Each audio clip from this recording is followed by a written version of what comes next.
We are in a world that is becoming increasingly atomized, and we're all becoming isolated.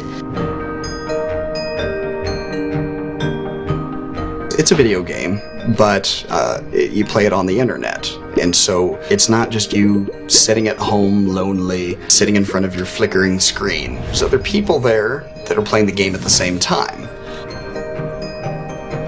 The term that a lot of people use to refer to these games is MMORPG, and that comes from it's sort of built over time. So it started with RPG, which is a role-playing game, and then you put O on the front of that. Now you've got online role-playing game, and then the MM is massively multiplayer. So we have massively multiplayer online role-playing game. MMORPG, impossible to pronounce, but I call it Morpeg.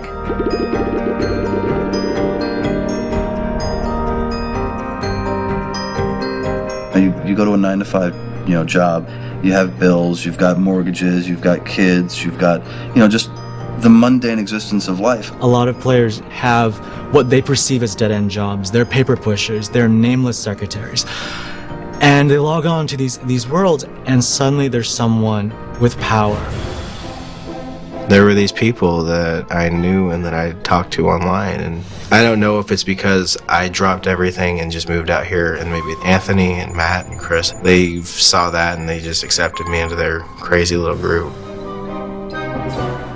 For the longest time we called him Whack, and they'd say, "Oh, Whack's moving out here." I'd be like, "What? What? Seriously? Doesn't he live in California?" I think Andy was just bored, to tell you the truth. He said, "Hey, Indiana sounds fun." I was sitting in the break room, the smoking break room, and I cracked my knuckles, like in a manner much like this. And he goes, "Play video games?" It's like, "Why?" He's like, "Dude, that's how gamers crack their knuckles, man." It's funny, but these people that I'm friends with now are people that I've stayed friends with longer than almost anybody I've ever known in my life. Andy he's the executive officer. He's the one that gets stuff done.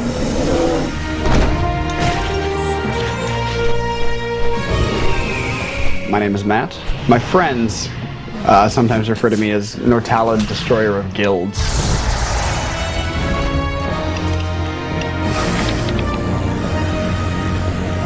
Forget dinner, let's just do this. This is fun. Alright, let's see if I can get it before my sap wears off. Come on. Sweet! Nice. Chris very much plays the role of the expert.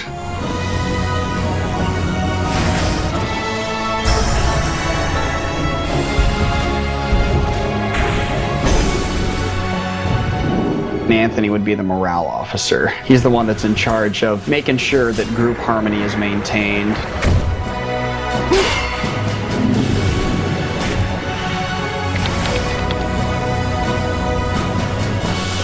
Damn it. Thank you. Good thing I had a dot on me. When you jump into World of Warcraft, it completely, it completely takes your head away from everything else. Alliance wins! Alliance wins! Oh! The Alliance wins the pennant. Do you believe in miracles?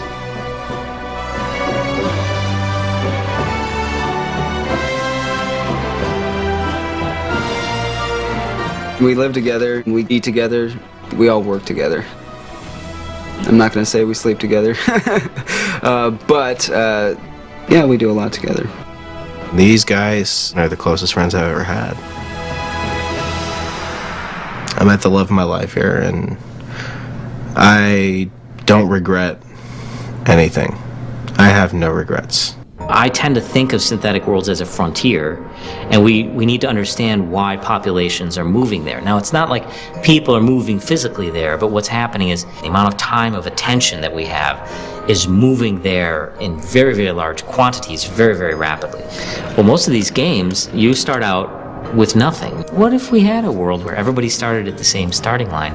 Daily life doesn't afford that kind of equality of opportunity. Who doesn't want to, log into a game where you get to jump into a starfighter, and at the other end of the spectrum, go and slay dragons? Humans want to be more than what they are. And we are driven to be more than what we are all the time.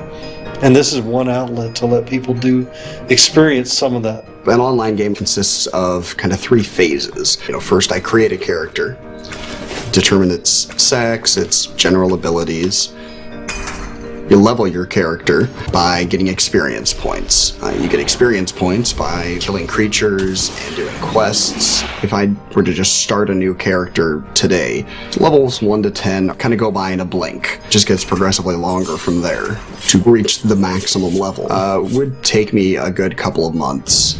Once you do that, there's another kind of quest that opens up called a raid. There will just be a series of very complicated monsters to fight, which usually involves a much larger number of people. To be a raider, having your gear is obviously, your ultimate motivation. I want to have all these epics or legendary items. I want to look badass. I don't think it's too far out there. Just say that, an MMO is a world within a world. I mean, it's a completely different set of rules. You're a completely different person while you're there. Just to have that kind of freedom and, be able to get away with it and not have anybody question you. I mean, it makes it a world in and of itself.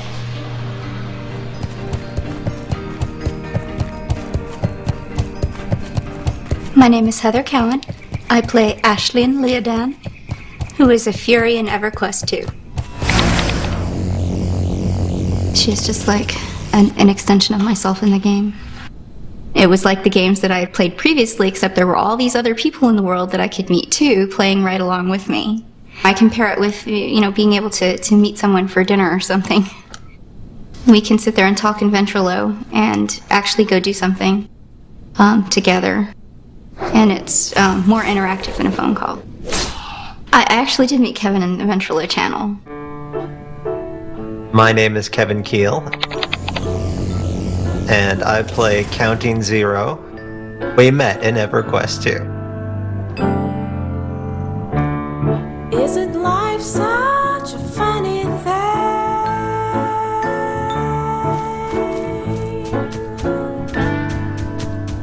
There was always this very definite line that neither one of us crossed. It was always just a little in-game flirtation.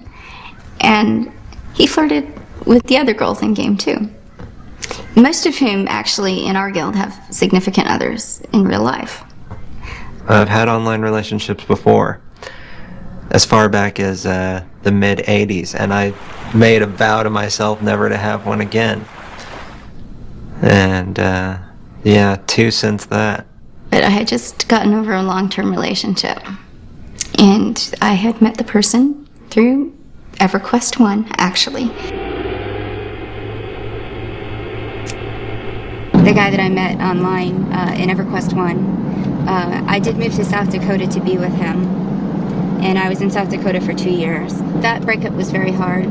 The person turned out to be someone completely different from what they espoused to be, and was rather violent. The other person wielded a knife at me. In her defense, she did come from a really, really long way away. But still no reason to wield a knife.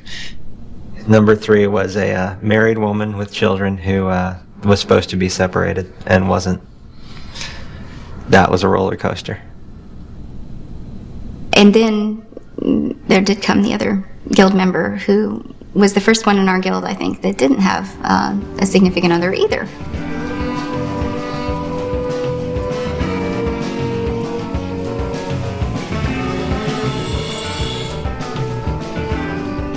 Heather felt a little challenged by this other person. She did flirt back.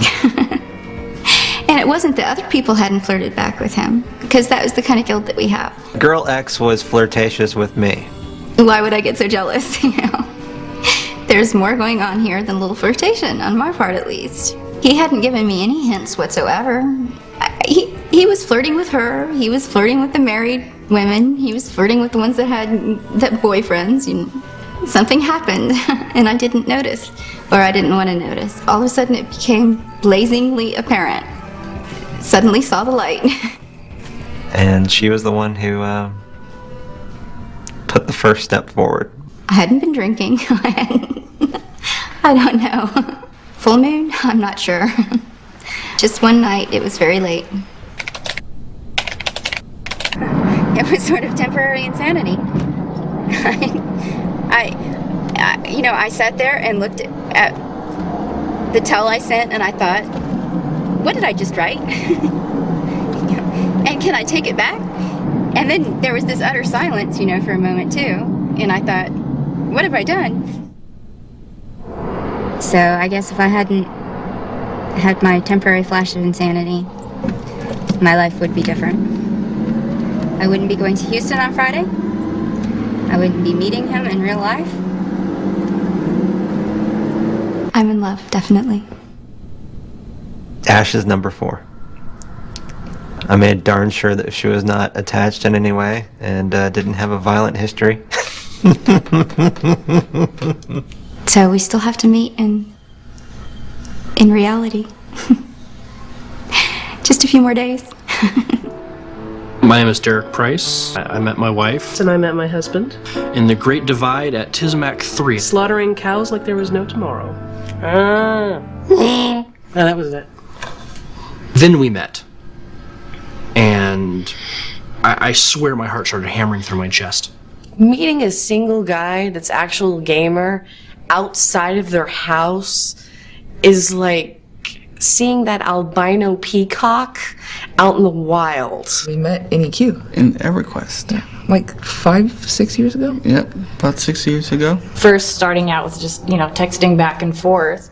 I get a message from him, a private message, and he's like, you have to call me. He made a comment to someone else that got back to me, and I thought it was kind of funny. Started off as kind of like a blind date. Then we went to the headsets. And then from there, we're like, why don't we do a little bit of, just seeing each other on the cameras. And then we just kind of started joking around. And from that, it just kind of grew into a big giant mess where now we're living 3,000 miles away. And yeah, completely in love with each other and trying to figure out who's moving where and how things are going to work out.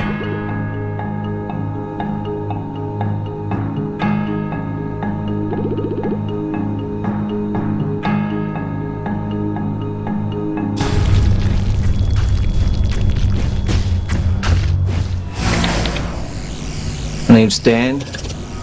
I just hit rock bottom. I was supposed to go to the Jersey Shore with some friends, but I missed my opportunity to go. I missed my ride. I had some other obligations.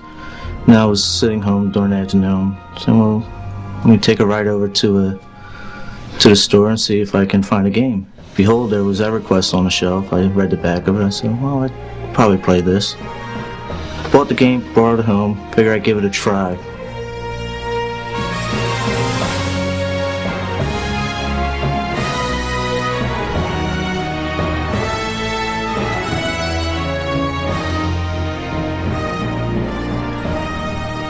I noticed through the window night and day, and that was about it. And 3 days later, I realized I haven't even slept. I played the game really hard right from the get-go. From that point on, my life changed. If you do a /played in either game, you're going to come up with how many days you played, how many hours, how many minutes, how many seconds. And every day, of course, counts as 24 hours worth of time. So I would say, I know in WoW, it would have to be about 170 play days.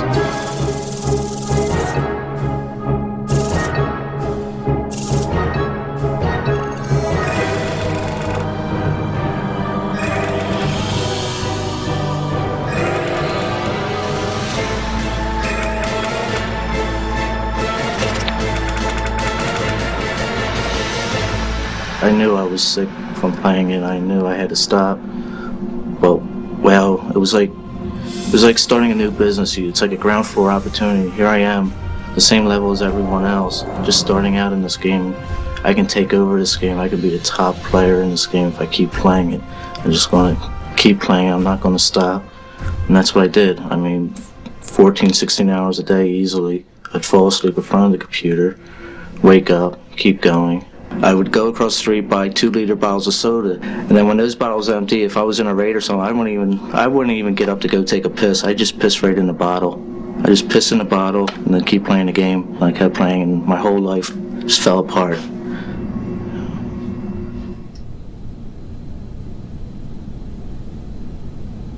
I had a good relationship. I just crushed that. I lost my business. I got foreclosed on my house.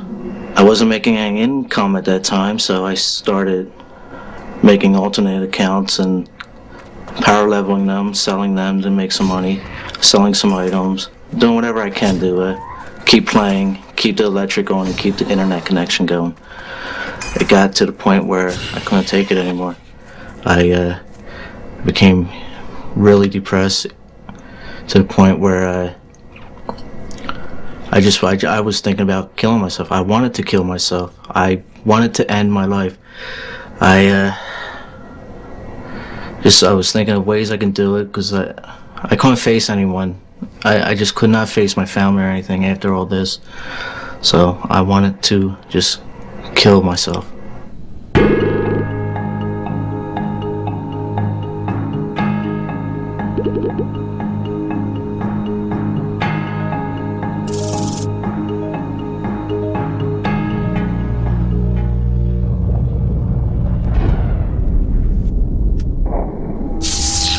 My name's Sean Stalzer, and I'm Dragons.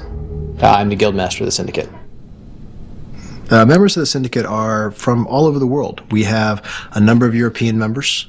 We have a number in Australia. We have 600 individual members. The Syndicate started as a collection of people who are going to play online games. It has developed into a virtual community. People don't think sometimes that these relationships are real, but they are.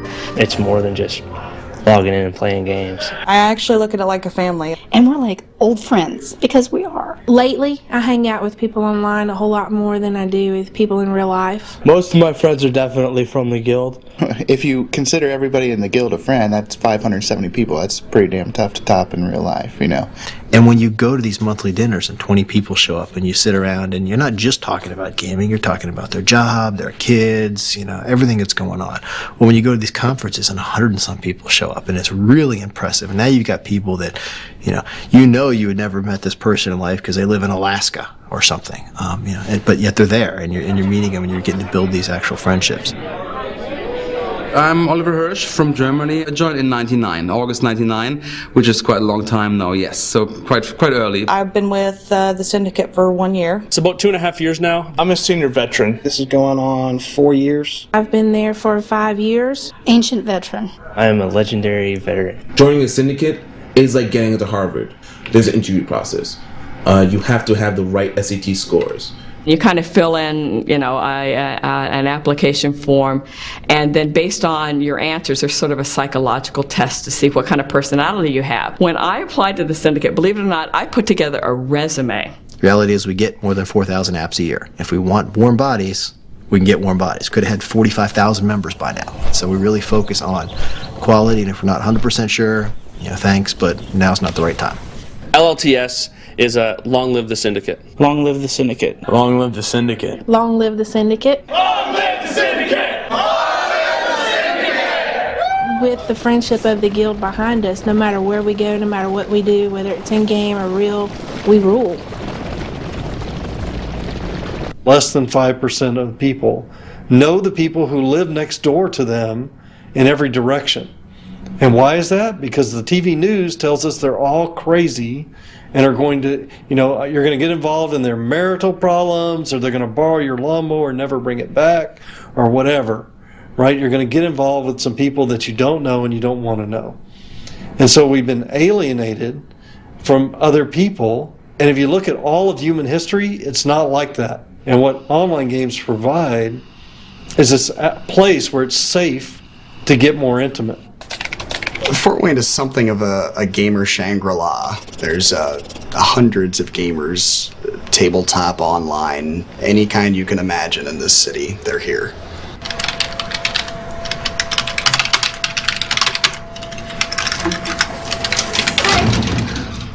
I met Anthony at a New Year's Eve party at his house when I was a senior in high school. That was about 3 years ago. WoW was definitely on the third rung for me. It would definitely be my girlfriend, my work, and then probably my addiction to WoW. use the restroom.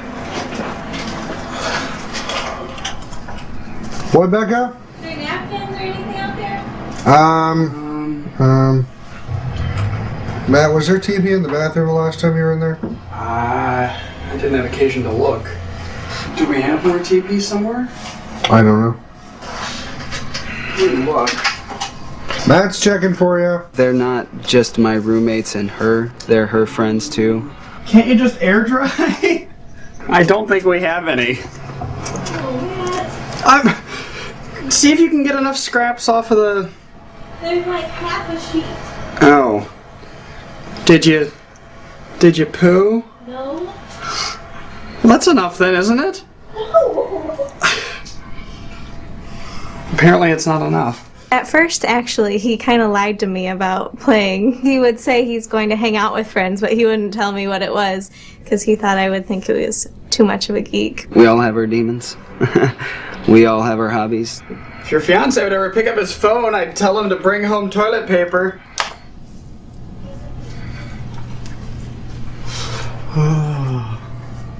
When I get home at 9 o'clock every night, or 9:15 every night, I get online. I usually raid from as soon as I walk in the door because she's logged my character in. The raid starts at 9, so this way if I log him in early, he's already invited and like ready to go. So there's about 6 hours a night on World of Warcraft. And that's not counting the weekends where I'm off when I spend 8-9 hours online or more. All day long. All day long. Like this last Sunday, I think I probably spent about 12 hours online. If we're waiting for a raid to start, she'll be sitting there balancing the checkbook. Yeah. Where's my receipts? It's gonna be $70 for... Do you want me to put that on the card? Yeah, you might have to. Alright. Let's eat. I'm starving. Until I met Carolee, there is no woman that I had met who was worth giving up gaming for. If Carolee asked me to give up gaming, I probably would. But the thing is that I know she won't. I wouldn't. I know that's what he likes to do, and I wouldn't ask him to quit. And that's why I love her. I mean, I have my priorities, and my priorities are her, and soon to be those, them. Yeah, as you know, January 16th, 2007 is the official release of World of Warcraft expansion Burning Crusade. We, being the avid and dedicated gamers that we are, have decided that we are going to push as hard as we can to get as high a level as we can. We get 7 sick days a year, so I'm using 4 of that to take off and play World of Warcraft. Right after work, we're heading over to GameStop. We're gonna start standing in line to pick up Burning Crusade. I didn't realize until a couple weeks ago that he was actually taking vacation off for this, but I think it bothered me a little bit until I realized that, or he assured me that he still has enough vacation time for when the babies come.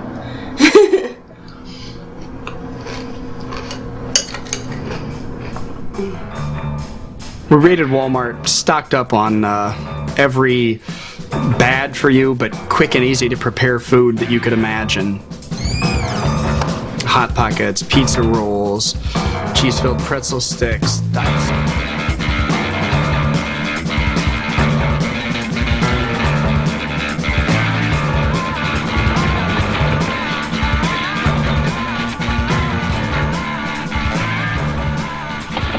Matt, I'm talking about as little downtime as possible, so I need to get a cooler and ice. Oh, are you serious? Oh my god, dude. I'm willing to at least walk to the fridge. No, I don't need this right now. I won't need it till we're standing outside. You going to bed? You gonna be okay with having that? Yeah. An obsession? Sure, but the question is, does the international addiction to an internet game represent a danger? Maybe, but there is also no indication that anything can slow the explosive growth of the intoxicating game called World of Warcraft. Now there's mania on top of madness for the game, and you've got to brace yourself for this. There's a new version that's about to erupt on the scene. They're going to start selling tonight at midnight, and there are about 1,500 people in line here waiting for their copies. So we have several thousand locations around the United States. never seen anything like this for a PC game. Now I'm tripping from the Dr. Pepper rum I'm sipping. Watching the clock, I wonder where the time is ticking. Flipping on the tower and the damn thing scans. Automatically put virus enhanced spams. The victory ringtone blast from my phone. I pick it up without thought to hear a voice moan. Baby, I need your floppy disk and my hard drive. Hang it up cause my desktop's alive. I level up my druid when I'm playing World of Warcraft. Stomping anybody stepping close to my warpath. It got serious, I'm passing up booty so I can finish the quest cause that is my duty. Alright, let's go and install. Alright, let's go install. Later.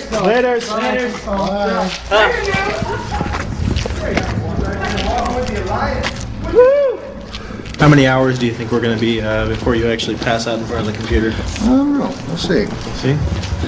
Because, you know, I'm betting on 18. 18? 18. I think 18 you'll pass out. So that would probably be 6 at night tomorrow? Yeah, 6 o'clock tomorrow. That's fine. I don't know if it'll last that long. We'll see. I will. No, I don't know if I'll last that long. Dude, you got to outlast me. Come on. 30-year-old man here. Narcoleptic fat guy. Jeez.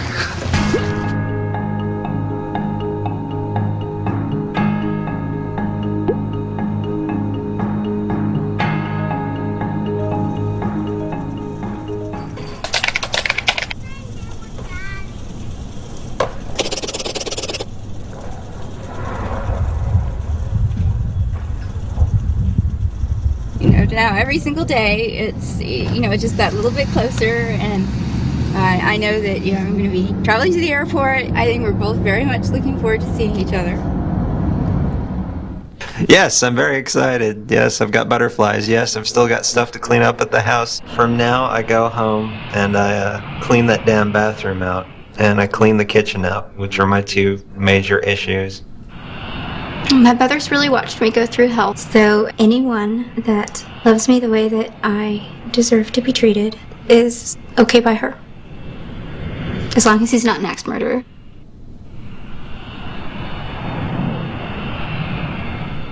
I did tell my seatmate that I was flying to my sweetheart in Houston. I'll probably shave this thing off because she likes me clean shaven. Do I know what's going to happen? No. Do I have expectations of what's going to happen? No, not really. I know what could happen. Is it going to happen? Whatever happens, happens, because I trust her. For both of us, the most important thing that you can fall for is the internal person. We both were willing to say we had fallen for each other, sight unseen. For the last few minutes, I just kept smiling. I don't know, it was pretty straightforward. Getting to an airport, finding Continental, waiting by her luggage carousel, waiting on the escalator. Isn't life such a funny thing?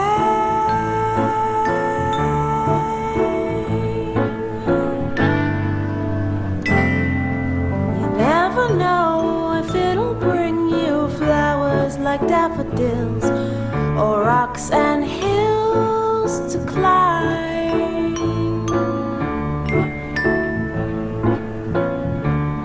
Isn't life such a funny thing?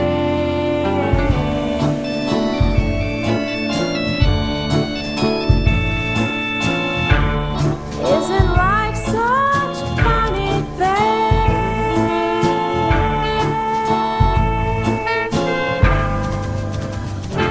You're a whole lot shorter than I thought you'd be. How could I be? I told you. I know. 5'3". How could I be know. shorter than I told you I was?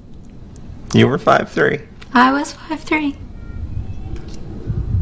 You have what you feel online and, as much as you can over the phone or long distance.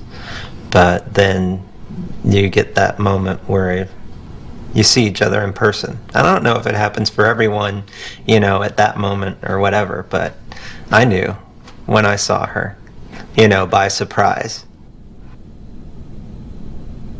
Oh, and Zoini's giving me the speech. I'm a dead man if I ever hurt you. No one ever comes to the guy's defense. They're never like, oh, if she breaks your heart, I'm gonna kill her. You never hear that. If anyone's heart is broken, it's going to be mine. I think we both know it's going to take some work to get us both together into the same city. So we'll need to figure something out. One way or another, we'll figure something out. Yep. Sounds like I'm moving to Florida. That's what that sentence means. Some way or another, we'll work something out. Shouldn't be much of a problem, now that I jinxed myself.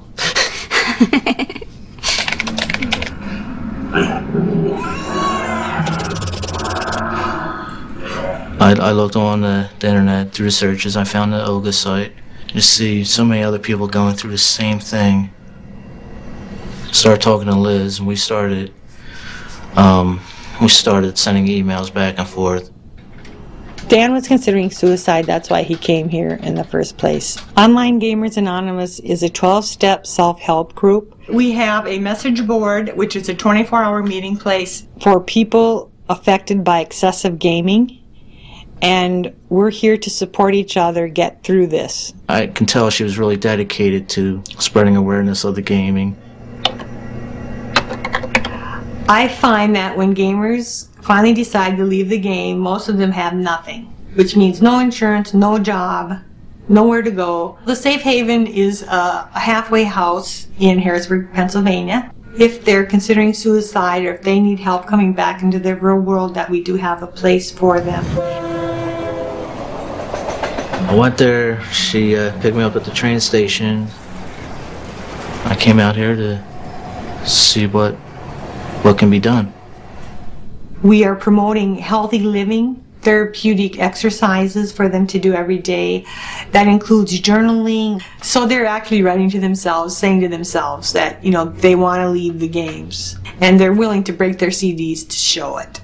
Liz, having been through AA herself, has put together her own, a program based on the 12 steps, 12 traditions. Reading all the literature for addictions, I only changed one word, and that's just replace the word alcohol or drugs with gaming, excessive gaming. And it fits right in. I mean, it's just amazing. It's like it just plants a seed in you, into your mind, and it's not only affecting you consciously, but it's also there subconsciously and just controlling you. You really, for me, I really felt like I was a puppet on strings. And there was somebody just pulling my strings. When they were in the games, their brain was rewired. And depending how long they've been playing, it may never go back to normal. It came to a point when I went outside and everything was just blurred, and my mind was just completely focused on the game. I would actually see the graphics of the game just played out in my head, and my ears, they felt like there was a voice just pressing my head. My ears would ring, and everything in the real world just began to look like it was fake. It did. The only thing that looked real to me anymore was watching the little animated figures run across the screen, and it's disturbing. It really is. And everywhere I turned, I would see something would remind me of the game.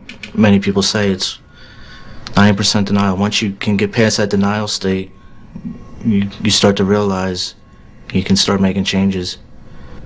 He just reminded me of all the gamers that I've ever known, including my son.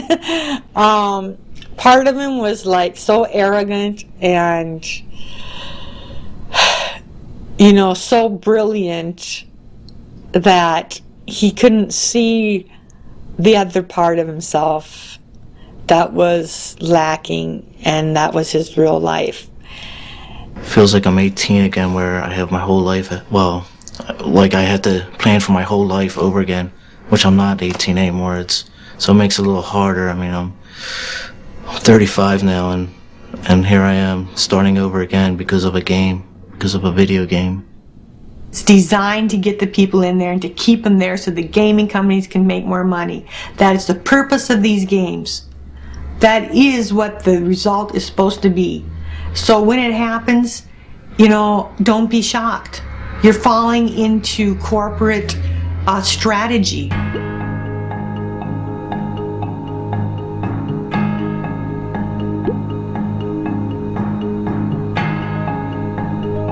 So we have to look inside the virtual worlds and see that there's between $2 and $20 billion of already built up assets. That might boggle the mind, but imagine a game of Monopoly that never ends and has 10 to 20 million people in it, and they're all spending all of their time doing this. Pretty soon, the value of all those properties in there is going to get astronomical. Not the subscription fees that you're paying to the game company, but just gold pieces being sold back and forth between players, powerful weapons that one player is selling to another. You might sell an entire character to someone. So what you've done by spending is that you've short-circuited that process and leapfrogged your character forward. Money? Why are hardworking people coming home from their jobs instead of buying real things, spending it on a virtual sword? If you really think about it, this breastplate that dropped off a monster I killed is really worth, 55.7 hours. It's really what it boils down to. It's not money, it's time.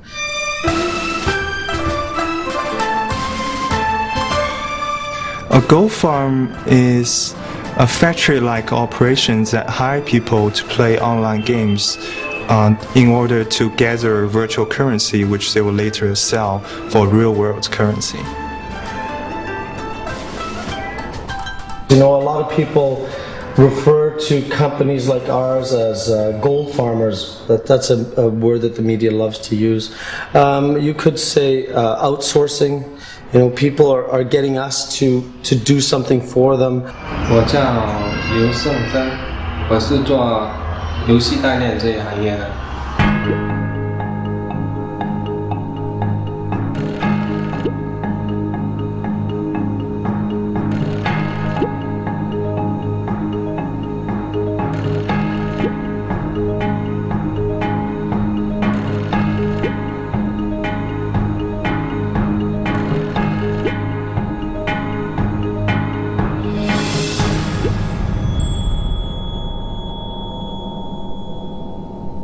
公司就是主要是负责游戏代练魔兽。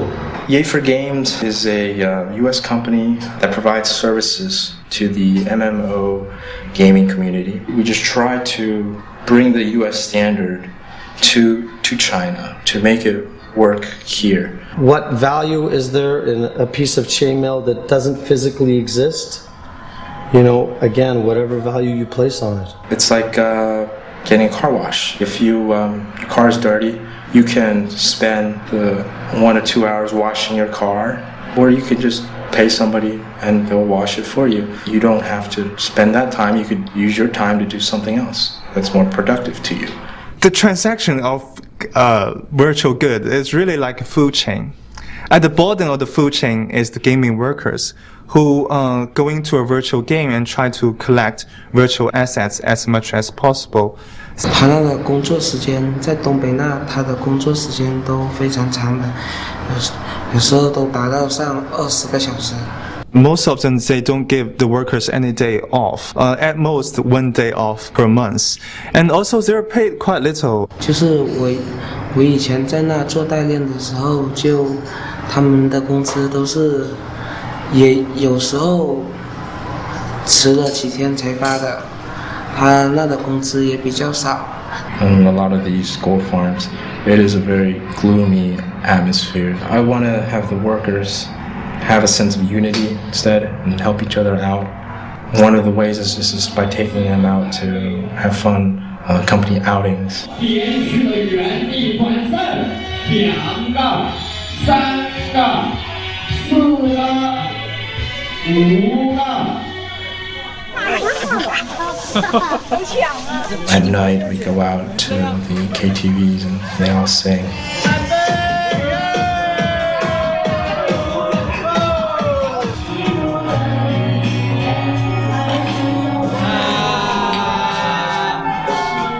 For us, the most important thing is that we can provide a good service to our clients and that their accounts are safe with us. We proxy through US Server and nobody's ever been banned using our service. It's against the terms of service to buy gold from like with using real life money.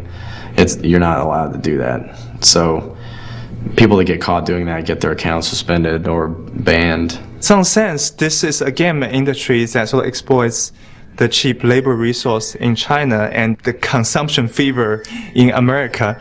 I think gold farmers is more like virtual immigrants that cause some anxiety among regular gamers who are the natives. I understand they're just trying to do their job, but they're usually a huge nuisance. I've in-game shouted, "Get out of my game, you goddamn farmer," and I just repeat it back to them as fast as I could.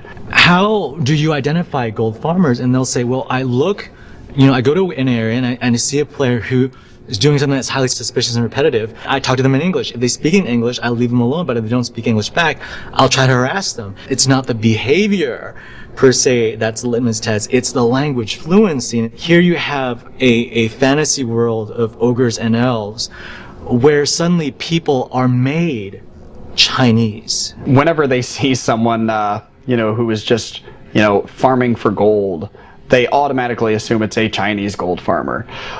There's probably some basis in reality for that.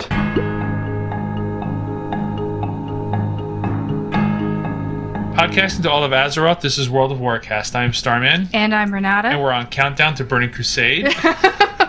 No matter who you are, no matter how much gear you have, you're starting over again. And everyone's keeping track. Who's got the highest level this? Who's got the highest level that? Everybody's a noob again, almost. It's probably guys who live next door to their local game store and installed it right away. Let's go home. We're wasting valuable install time. You'll be fucking fine. 22 people called in sick today. The vast majority of them WoW players. It's a strange phenomenon, the obsessive drive that I think, semi to truly hardcore MMO players have. We don't want to get behind the curve. Right now, maximum level is 70. If there is an end goal to be reached or something further to be reached, you try to get there as fast as you can. I want to try and get as close to 68 as possible this week. We'll see what happens, but I mean, if I can hit to 61 before I go to sleep, that'll be a good start.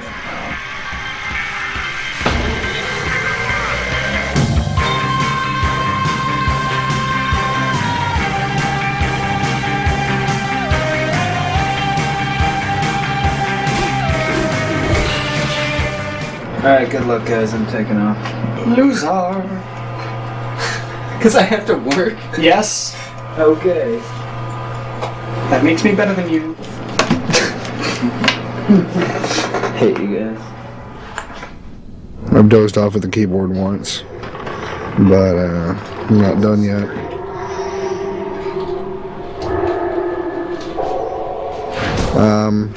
Andy sounds pretty tired too. My brain is not functioning. 61. I accomplished my goal. Matt's starting to get kind of cranky. Oh, for fuck's sake.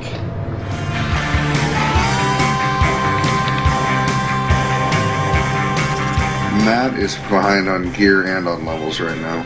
Not that it's a race, but, I like to win.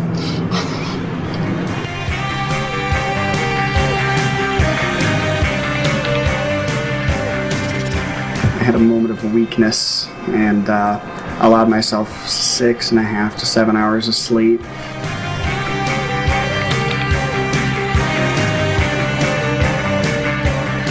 What the?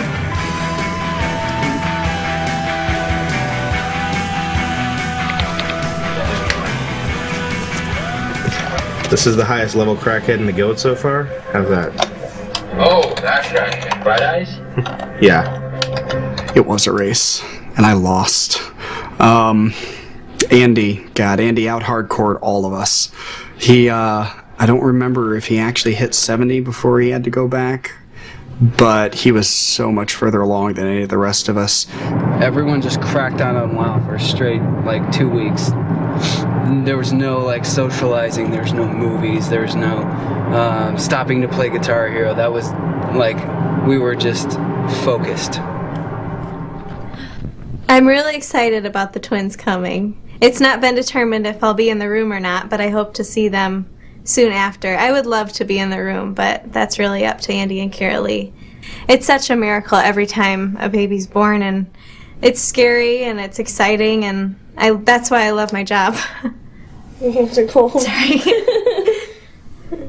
You're so far along. 8 months. You getting ready to be done? I've been ready. You can just see the little part right here. The rest of it's so squished that...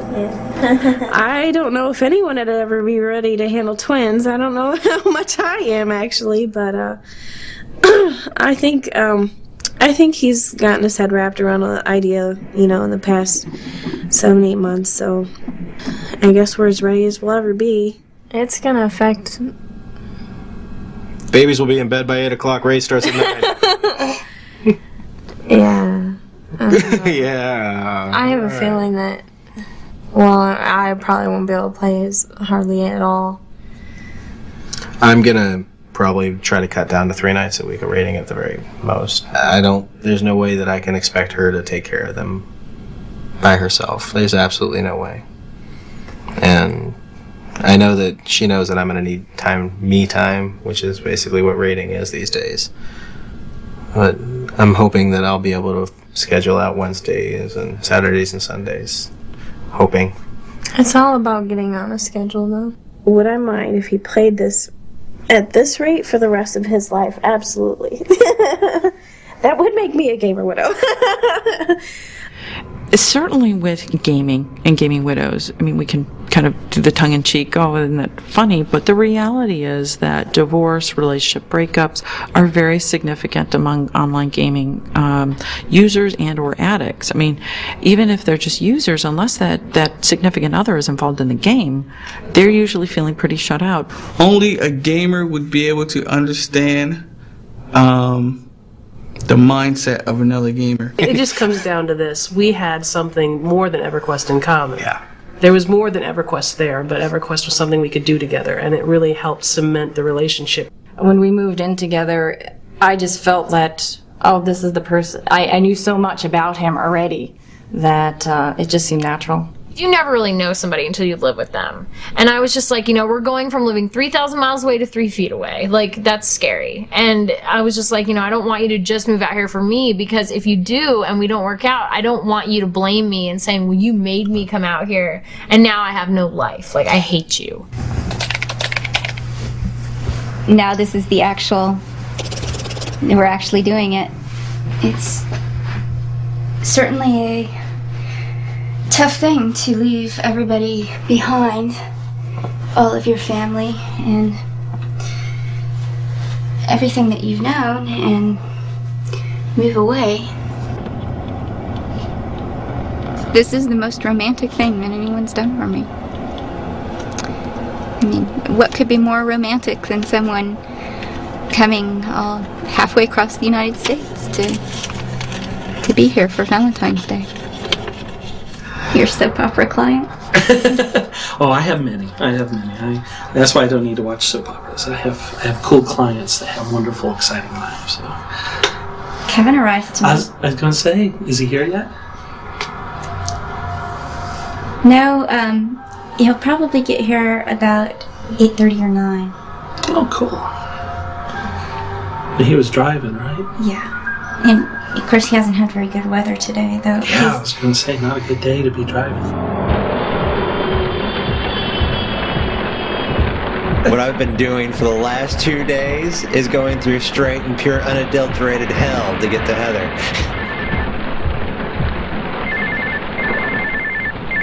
Sorry I missed your calls. I just got out of the massage therapist. Jesus Christ, Dad, listen to my phone. Started out in a huge thunderstorm. My car learned how to water ski up a friggin' bridge. Quite honestly, I didn't think I would make it here alive yesterday, so I'm doing good right now. Valentine's plans is be with her. I know we're going to lunch. Maybe I'll cook something up then. I don't know. Haven't arrived there yet, though. Haven't proven that either of us is still living when I get there. If I get there.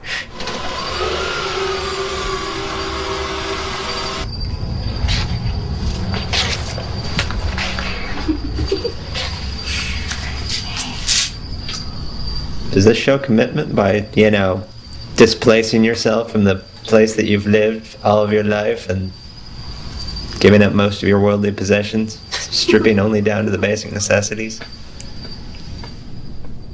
She would definitely be the biggest change in my life. Well, other than that, switching from briefs to boxers, that was pretty huge too. Just kidding, I switched to boxers a long time ago. What's next? I find a job, we get a house together or an apartment or something. If anyone thought, that it was different finding love in virtual reality, it's just not true. It's as unexpected as it is in the real world. It was moving day. We had so much to move.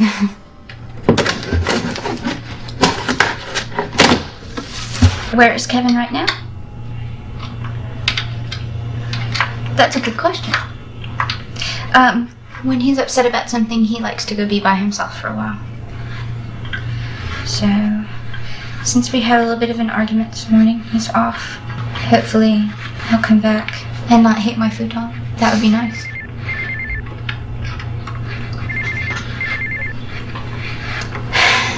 Well, Kevin, you never consider anything, that I might need either. I have to work 2 hours of overtime every day this coming week, while you're going to be sitting in your car doing whatever the hell it is that you do after you get off work. Why bother to come back if you feel like it's such an unsafe place? I'm sure it's an issue of trust, and you not trusting me. So I don't want to hear about trust. It was just certain actions that he would take. He would be unavailable for discussion. It drove me crazy because I'm somebody who tries to fix things. Learning how to be a better person online, can translate into being a better person in real life if you're just willing to take the steps. And it's just stepping out of your comfort zone.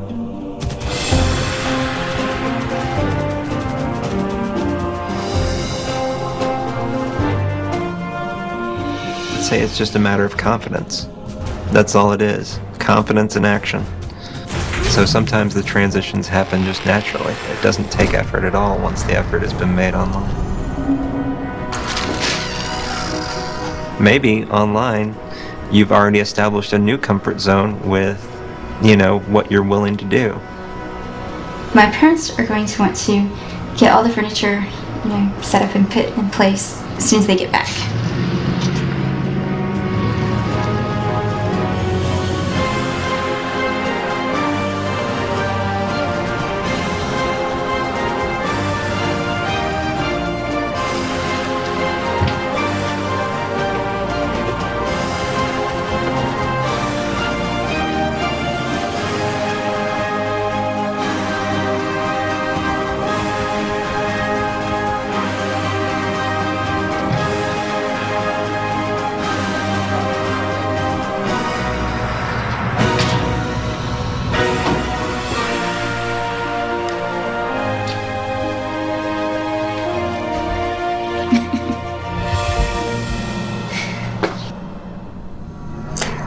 I promised you that I would never leave as long as you could talk about things.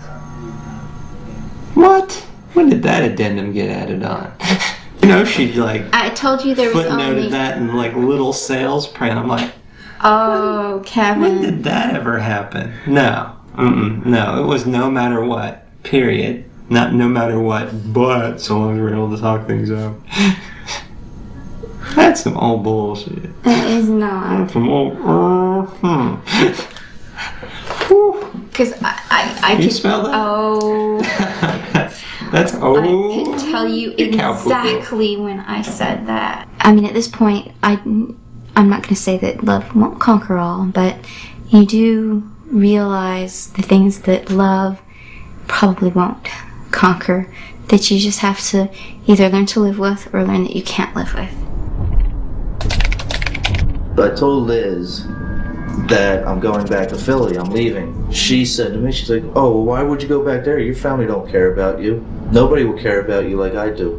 And that's what she said. And right from there, I was like, all right, I'm out of this place. This is too much. Online Gamers Anonymous. I don't think it helps. I don't think it helped. When I left there, I just went back to the game.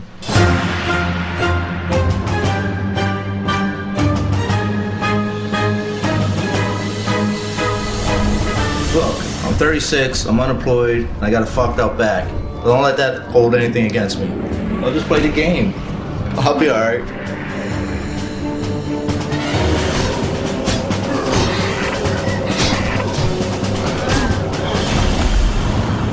With these gamers, they have no attitude of gratitude for anything, and for all that I was doing for him, and I had a friend who was helping me, I mean, he did not say thank you for one thing. Introduced me to everyone as the gamer. I felt like wearing a fucking dunce hat saying, the gamer. No, it's just, I hated that shit. You want me to go back in the real world and have a normal life, but yet, here I am, the gamer. Your charity fucking case. He was going to get the press involved and tell them what a horrible person I was, and I'm like, you know, I really don't need this. And even the other gamer that stayed with me, you know, it was the same thing. It's like, no matter what you do for him, it's never enough. And that's how my son was too. There's no safe haven. Safe haven wasn't nothing. Safe haven was her house. She actually accepts donations for her safe haven. I was the only person ever there. My spat one job, the keg was right there, the keg table. Talking about the one that was in the front room. Yeah. When you left here? Yeah. Yeah. What was the table made out of? It was wood or it was sheetrock, wasn't it? I didn't have anything. The only thing I had was a piece of sheetrock that I had to cut apart because I put my head through the wall when I was drunk. So the half of that, and then I had the keg. So we just put the sheetrock on the keg, and then that's what he used as his computer desk for a while. So what did you think when I started playing WoW? She's got her own addiction. It's called the ball. It's all about the ball. Do you feel like you ignored any of your responsibilities when you started playing with the ball? So this is why you didn't work today, huh? I told you my back hurts. Back hurts. What? It's only bad from playing video games so damn much. No, that's not true. Really. What are you, drunk? No, don't be saying that. I didn't hurt my back from playing video games. I made it up. He was really lifting weights. That's right. I was he tried to squat iron. 500 pounds and back went out. That's right. I was pumping iron. He never had a program. Dan never had a program. That's why he relapsed. He did not get a program when he was here. There wasn't much I could do during the months of like October, November. I could barely walk, so it was pretty much just sat in front of the computer. I've been having a lot of problems with my back. I have a walker that I kept by the chair, one of those little old lady walkers. And I used that to get myself up. I gained like 40 pounds since last June, so I've been doing a lot of walking and shit. I still can't work yet. And I've been hurt for so long, I can't make any money. If I get a job within a month, I'm gonna have to. No matter what, I'm just gonna have to bear with any pain. I'm just trying to pull myself together. It's like, you know, you can lead a horse to water, but you can't make him drink. And every gamer I've met wants everything done for him. I cannot be around people who choose to stay sick. Because it's a sponge, and if they will drag you down with them.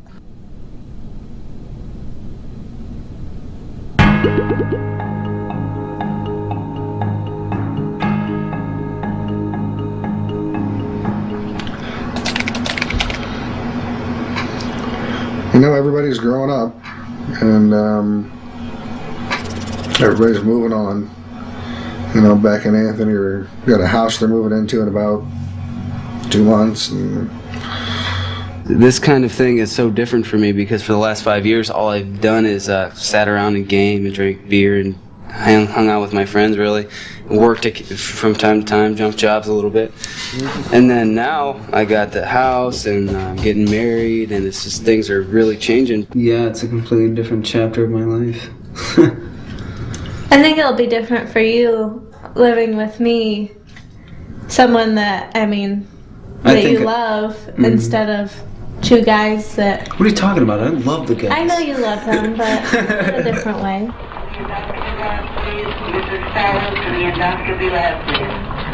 So we're back in operating room number 2. We have 2 in the birthplace. And pushing, and she pushed Nicholas out.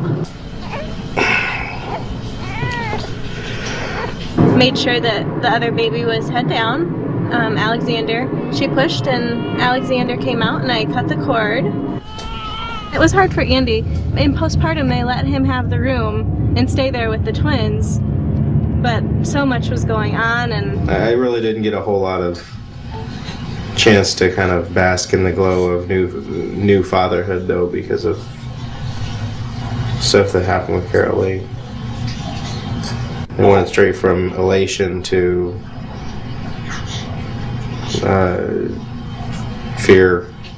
we gave all the medicines we could. There's like 4 different kinds and she had them all more than once and it didn't work, and we opened her up and explored where the bleeding was from, and I don't know. It's a really hard feeling to describe. Oh my gosh, you know, she could die.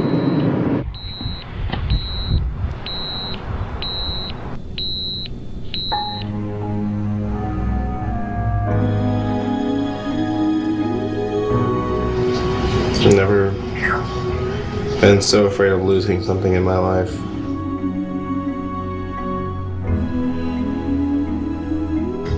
Thankfully, I don't remember much of the surgery. I could see everything changing. It was starting to drift away from the game. It's gotta happen. People grow up.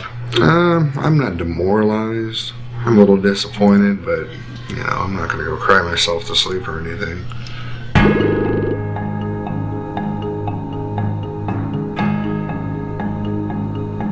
My experience is the vast majority of people, the way they act in online is how they really are.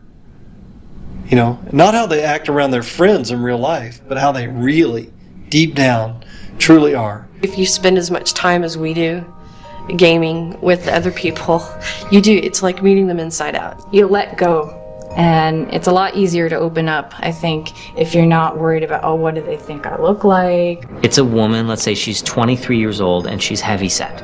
And she lives in a small town. And she's got to take care of her mother, so she can't move out of that small town. And since she was 11 years old, she's been at the bottom end of the social ladder. She goes online and can choose a different body, not the heavy-set one.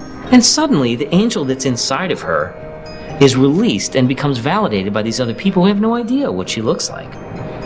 I can't blame that person for spending a lot of time in a synthetic world. Yes, I agree that there's a problem in that situation, but the problem is not with her. It's with us. You know, some people are real nervous in person, and there isn't any of that online. You know, I'm funny, I'm witty. I'm way more funny when I'm typing than I am when I'm actually just talking to people. Typing out, you know, I love yous and things like that. Of course you feel something inside.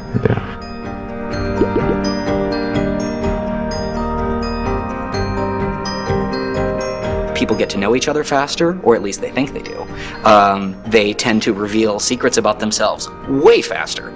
And so everything happens in fast forward online. Whenever I got on the game, I ended up walking out with 20, 30, 40 friends, and people just know me right off the bat.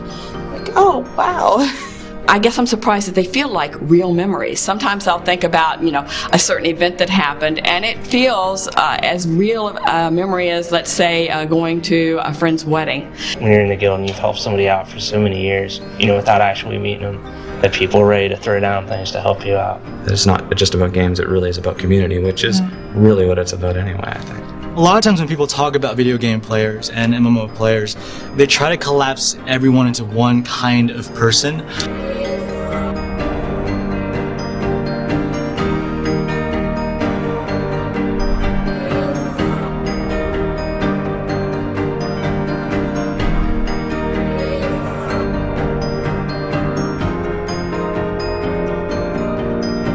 There's so many people involved in this that, you know, it's your brother might be a gamer, your mom might be a gamer, your friends at school are probably gamers, your grandma might even be a gamer. Policemen, firemen, teachers, lawyers, doctors, yeah, it runs the gamut. There's something for everyone out there. You know, even if you don't like, you know, doing fantasy MMOs or something, there's all types.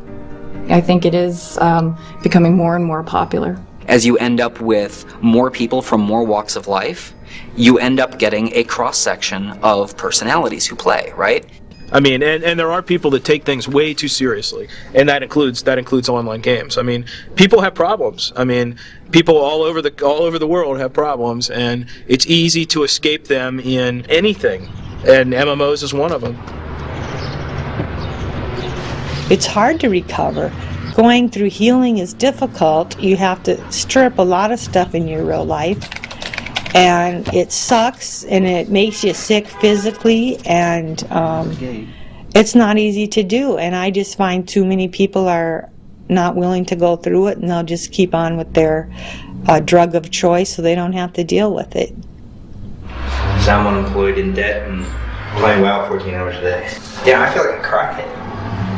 Got no gas, the electric's getting shut off. I have experience on keeping the game going. We'll keep it going for you. I know what to do. I mean, it kind of bothers me that he doesn't play, because, you know, it kind of talked me into playing. So it's like, as soon as I started, he stopped. Unless, like, me playing helps him feel better or something. I don't know. I don't know, it just kind of fizzled out, like a fucking spell going on. I mean, I used to be in a lot better shape. I used to make money. I did things. If I wanted to go somewhere, I went somewhere. You know, I gotta overcome this. I think a lot of it's mental, you know, it's just like mentally dragging me down. Been trying to lose some weight. I've been using a program. It's called Diet Power. I started it at 245. I'm hoping to get down to at least 200 by May. I really don't like playing the game anymore either, so it's not. It's to the point where I feel like, damn, I should be getting paid to do something like this. I kind of lost the urge to go outside sometimes, you know, it's just like, I'd just rather be in, because they get so into it. It's like an alcoholic, they don't say they drink every day. Or if they drink every day, it's a little to them isn't a little to other people, you know. I don't get all into it where I'm running around, you know, talking like an elf or something, like certain people do. I think the people who roleplay got more of a problem than the other people. This is Sean's graduation picture, and he was happy to be out of school, and then he was going to go pursue his dreams in the real world. Sean started playing EverQuest in February of 2000, and within 3 months it started affecting his real life. He lost his job. 6 months later, he was evicted from where he was living. He wasn't trying to find another job. He wasn't going to go on to school. He was just playing this game through the whole thing. After he got evicted, I let him come back home and took him to a therapist then. In the therapy, I was bringing up the game as a problem. So he gave Sean the green light that there was nothing wrong with his gaming. It was all in my head. I just finally got fed up with it, and I made him leave. And I got him involved in a long-term support program and diagnosed him with depression and schizoid behavior. The definition to me was like describing a computer nerd. And I'm like, oh my God, you know, I mean, I know a lot of people like this. Don't fucking waste your fucking day, your fucking night, every fucking waking moment in front of the fucking computer just because the game is there. Big fucking deal. Crack is there on the street, we might as well just go smoke that. Oh wait, that would actually take physically moving and socializing with somebody. Maybe the fucking crackhead's more of a fucking person than the fucking video game player. And so I believe the issue in the game was that he was in a relationship with somebody. Well, in the games, you don't know who's on the other end of your character. Just because it's a woman doesn't mean it's a woman on the other side. And that day he had made this character called I Love You. And when I looked at it, I just burst out crying because it was in his own image. It was a picture like himself. And so I went over to his place again, and then I went around and tried to look through the bedroom window, and I was pounding on it and everything, and he didn't answer. I just thought he just didn't want to talk to me. I came back the next day and knocked, and he didn't answer it again. And this time when I went to open the door, I could tell that he hadn't touched it since I'd been there the day before. And so then I'm like, oh shit. And then I was like, I opened it and I could smell something, and then it's like I went home and got the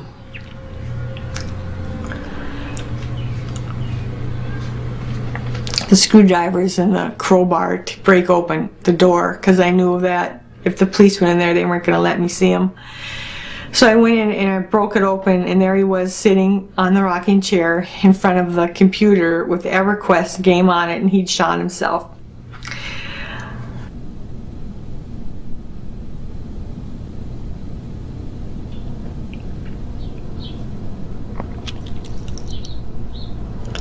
And it was because of the game. And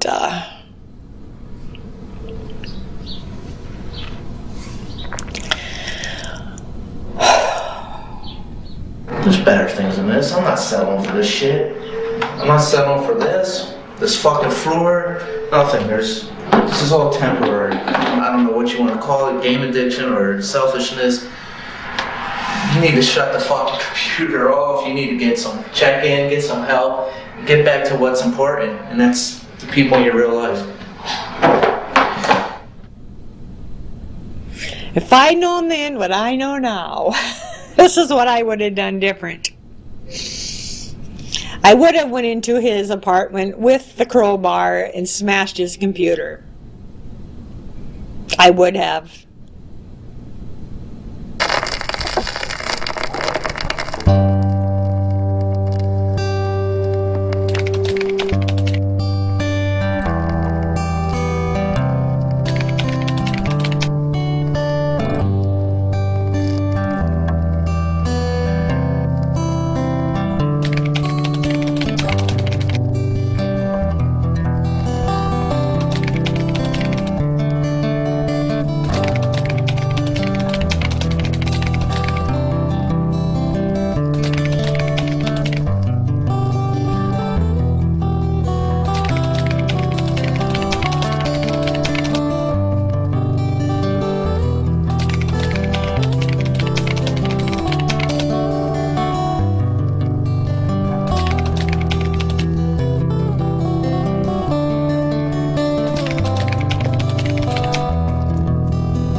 They let you be who you want to be, with no limits basically except for the game mechanics, and even gender. You can be whatever gender you feel like being. It really lets you be free from your physical body, and I like that. If you were to meet me somewhere else in real life, in the wheelchair, you would jump to conclusions.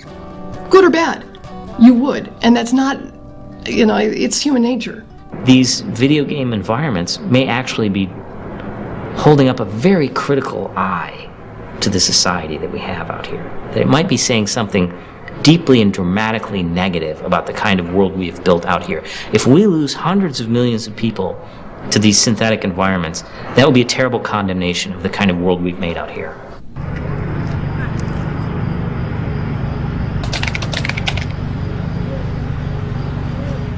We lost electricity last week.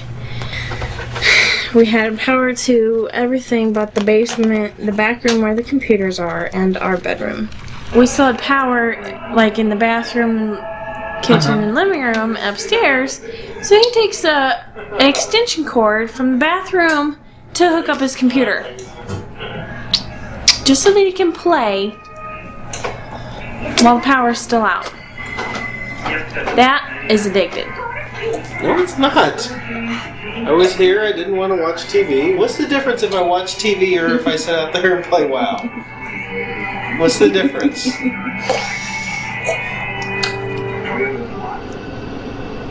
Now that Anthony and Becca's PCs have been moved out, it's full of clutter. They took the couches with them. Can we say that we had to rearrange a lot of stuff when Anthony left? Used to be other places? Yeah. I used to have a bed. And a dresser. He and Becca are getting married in a month, and then they'll have kids and we'll never see him again either. And it'll be just me and my hetero life mate Matt. I'm used to going to weddings, but I can't believe this one is happening to me. Like, how much is my lifestyle actually going to change? I guess I won't know until it happens, right? It's kind of a weird feeling. Like, I'm like, this is my bachelor party. I want it to be awesome.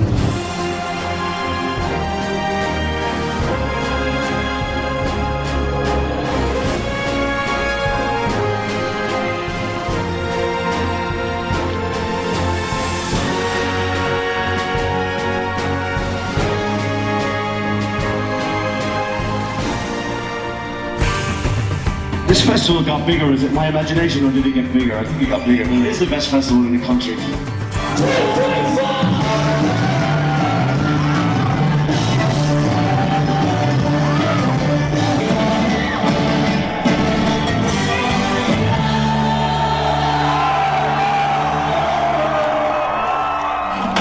Mission accomplished.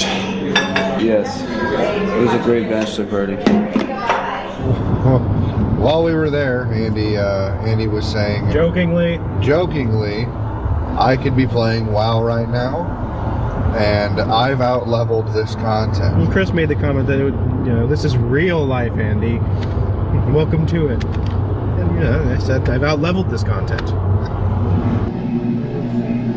I'm a broke-ass father of two, but in game I'm pretty darn comfortable.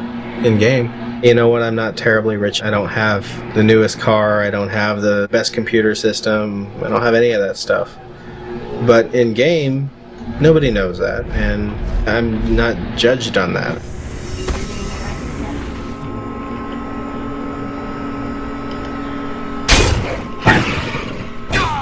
How many times in a relationship where you don't have any really bad times do you ever have those really truly good times?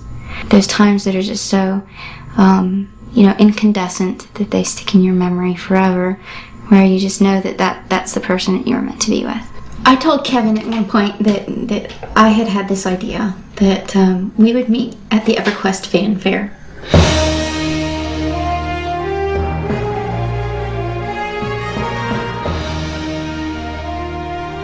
We are at the Sony Online Entertainment Fan Fair 2007. Yeah! At the Rio in Las Vegas, baby.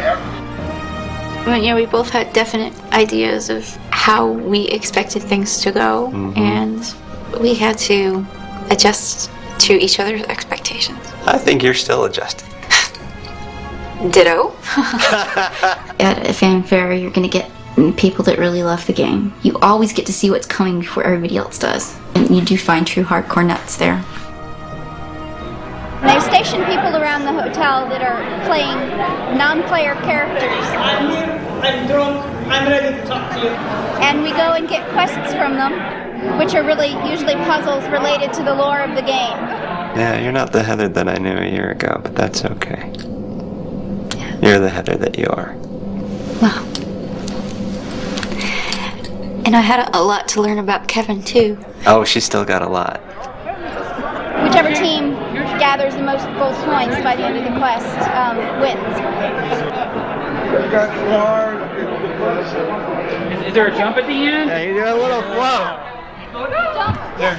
Our love is more all-encompassing of the complete person that we know now. I don't think we know each other completely yet. I kind of like that we met in the virtual world. It really just felt right. We knew each other so well. Her personality struck me so hard that I didn't want to be with anyone else. He'll start to say something and I'll I'm thinking the exact same thing. It happens all the time. Soulmates. Yeah, I think so. It was actually love at first sight, I think. The closest thing I've ever had to it. Is as soon as we met each other, everybody else in the room sort of got invisible. Isn't life such a funny thing?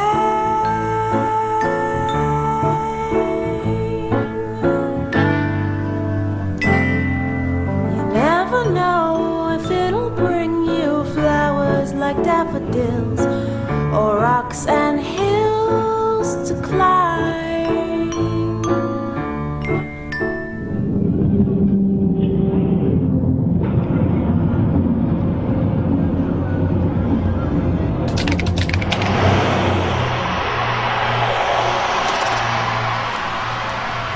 I was like 265.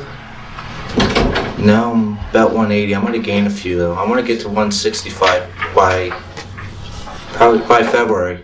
Just watch what I eat, man. I gotta make life changing decisions there. I mean, I could have been blown out like I was, or I really don't get it. Why do fucking people? Why did I do it? Waste my time in front of that fucking game so long. It's just so stupid. Life's too good. Life's way too good. Yeah, so I still play WoW like a crackhead. Yeah, now that I'm unemployed, I have nothing else better to do. I haven't been on a scale in a long time, but it was like, what, 180? And the last time I looked, I was like 230, yeah. So yeah, I gained a lot of weight, and then Dan got away from the game and never looked back. He stopped playing, he got a job, and grew up, I guess. He hasn't lost enough to realize that it's up to him to make the change, make things happen. Once I started getting my back together, I was like, it felt like a second chance in life. Why waste it in front of the game? Now I'm kind of ashamed to say this, but I probably figure I'm playing like 18 hours a day. Now there's nothing else to do, you know. I don't really go out and hang out with my friends no more. You know, it sucks. I'm about to have a kid. Girlfriend's like, he's not playing WoW. I'm like, as soon as he turns 3, he's playing WoW. Shut up. I just didn't expect it all to come down like this.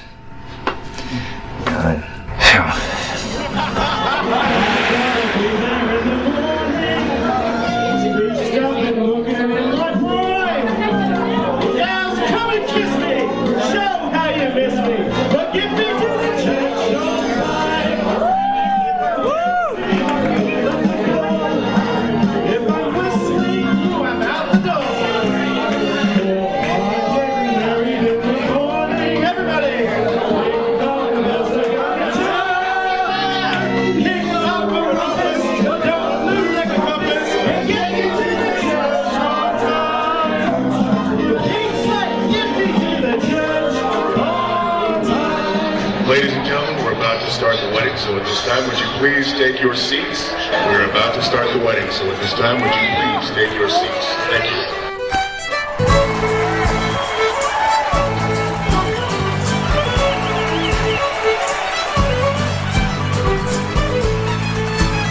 That was possibly one of the geekiest weddings that I've ever seen.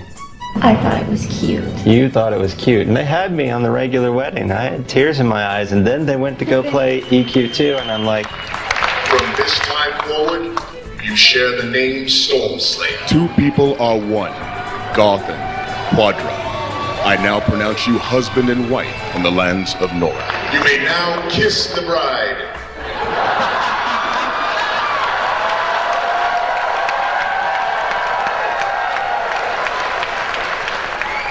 I think we worked through some pretty big hurdles, so I think we know we can pretty much climb I was going to say Everfrost, because I'm still thinking EQ2, but it's Everest.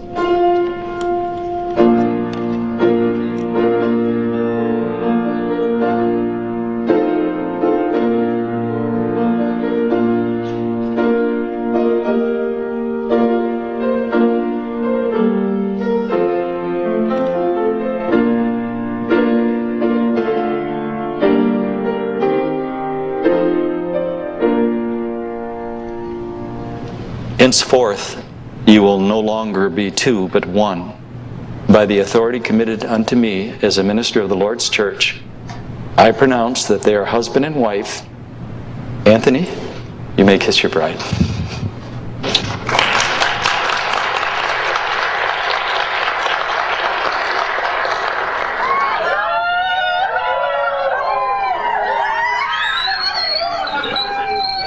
I have my 9 to 5 back. 9 to 5, does it sound great? Not always. But my 9 to 5 is great. I have my health back. I'm strong again. I am the person that delivers hope on a silver platter to myself. I can be inspired by other people. I can move through other people's suggestions.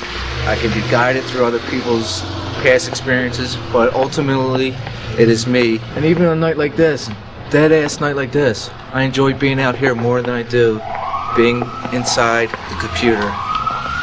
And that's just the way it is. In my mind, a competition is afoot between synthetic spaces and this, which we call the real space. We have one world that seems to be more fair and more fun for lots of people than our real world. And if that's true, it remains to be seen, but if that's true, that means we could have hundreds of millions of people spending lots of time in there, which would have dramatic impact, obviously, on life out here. Gaming really can be looked at, maybe not a reflection of the real world, but as a complement to it.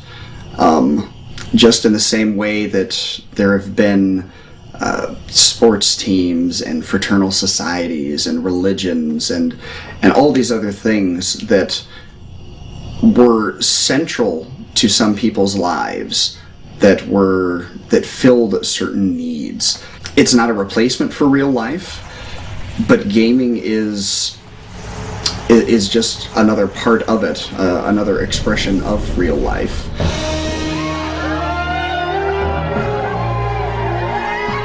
Anthony, ever since I moved here, from me kicking you off your couch in your one-bedroom apartment to you and Becca being there with Carolee and I from my son's being born, I couldn't ask for a better friend. Anthony's a lot more of a dreamer than I am. He has these grand designs. He's got kind of almost like a progression mapped out for himself.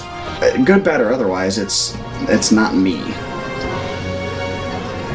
Andy and Carolee, I have the twins.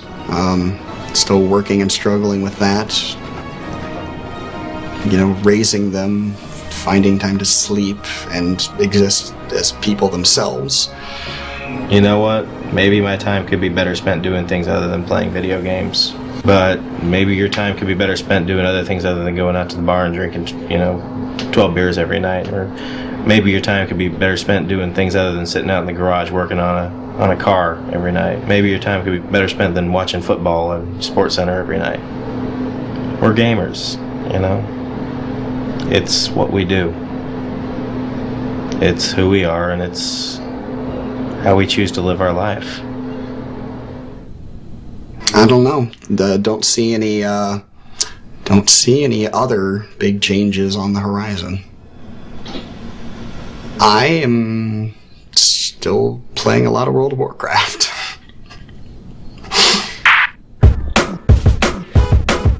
I just can't seem to grow up. I said I just can't seem to grow up.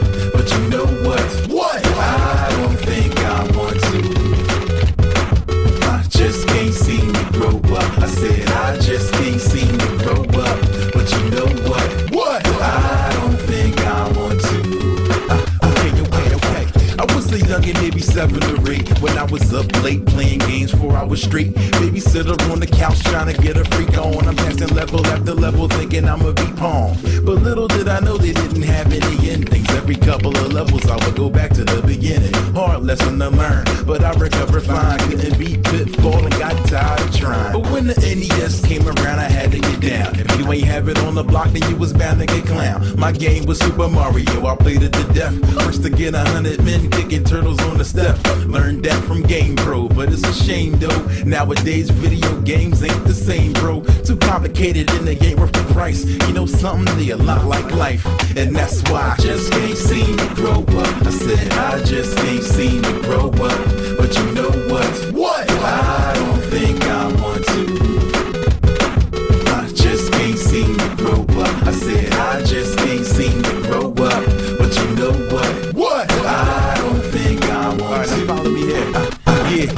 Say I don't care, I don't care, I don't care, I don't care. Say I don't care, I don't care, I don't care, I don't care. I know you are, but what am I? I know you are, but what am I? I know you are, but what am I? I know you are, but what am I? I just can't seem to grow up. I said I just can't seem to grow up. But you know what? What? I don't think I want to. I just can't seem to grow up. I said I just can't seem to grow up. But you know what? What? I don't think I want to. You know what? I beat every game in front of me. My peoples wanted none of me. Ran skills in video games, they couldn't front on me. Mom knew how to punish me. Take away the chords till I thought they used the AC adapter from my keyboard. That's when I knew that it was something amazing. My boys would get in trouble, I was cool cause I stayed in. Latchkey kid, home alone like Macaulay. 20 years later, hosting Halo parties. Cause I just can't seem to grow up. I said I just can't seem to grow up. But you know what? What? I don't think I want to. I just can't seem to grow up. I said I just can't seem to grow up. But you know what? What? I don't think I want to. Songs for anybody who's ever been teased for being a nerd. Don't sweat it, it's gonna be alright, man. Fads come and go, but intelligence, it never went out of style. Keep reading them books, though. But, lose the suspenders and the pocket protector. Mega Ran signing off.